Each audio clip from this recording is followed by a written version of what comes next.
I never believed the stories.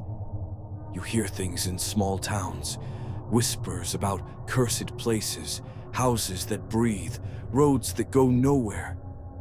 Wren Hollow was one of those stories. An old Victorian house tucked at the end of a forest road no one used anymore.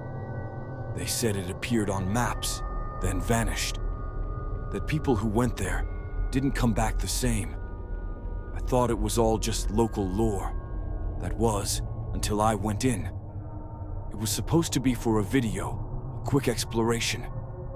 I was doing a series on abandoned places, the usual urban exploration stuff. I thought it would be like the others, dusty, rotted, a bit eerie, but harmless. From the moment I stepped onto the porch, something felt off. The air was thick, not just with humidity, but something heavier, like the house was breathing it in. The wood groaned under my weight, but not in the way old floors creak.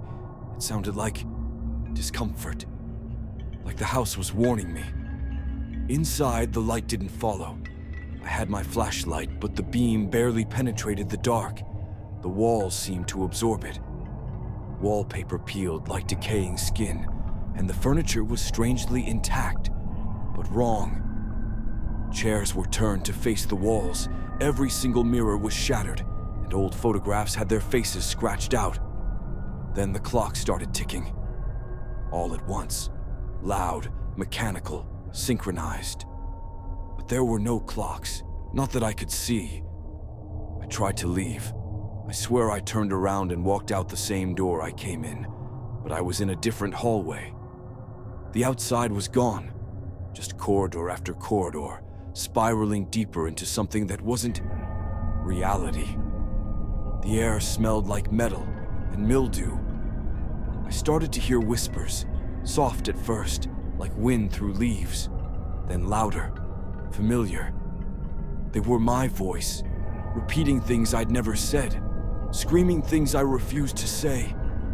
I passed rooms that didn't belong, a child's nursery filled with water up to the ceiling, but no source, a kitchen with walls made of flesh, a mirror that didn't reflect me, but a version of me, gaunt, bloody, eyes black.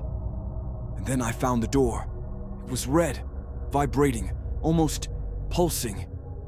Every instinct in my body told me not to open it, but I had to. I couldn't leave until I did.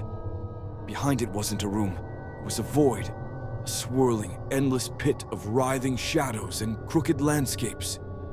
And at the edge of it stood me, but not me. Something that wore my skin like a costume. It smiled with too many teeth, spoke in a voice that sounded like mine, but backwards. I didn't understand the words, but I felt them. A deal, an exchange, a curse. I don't remember leaving the house. I just woke up on the side of the road, hours later, covered in dust, and something else I still can't identify. But I brought something back with me. It's in the mirrors. It moves when I don't. And every night, at exactly 3:33 a.m., I hear that same door creak open, and something walks out.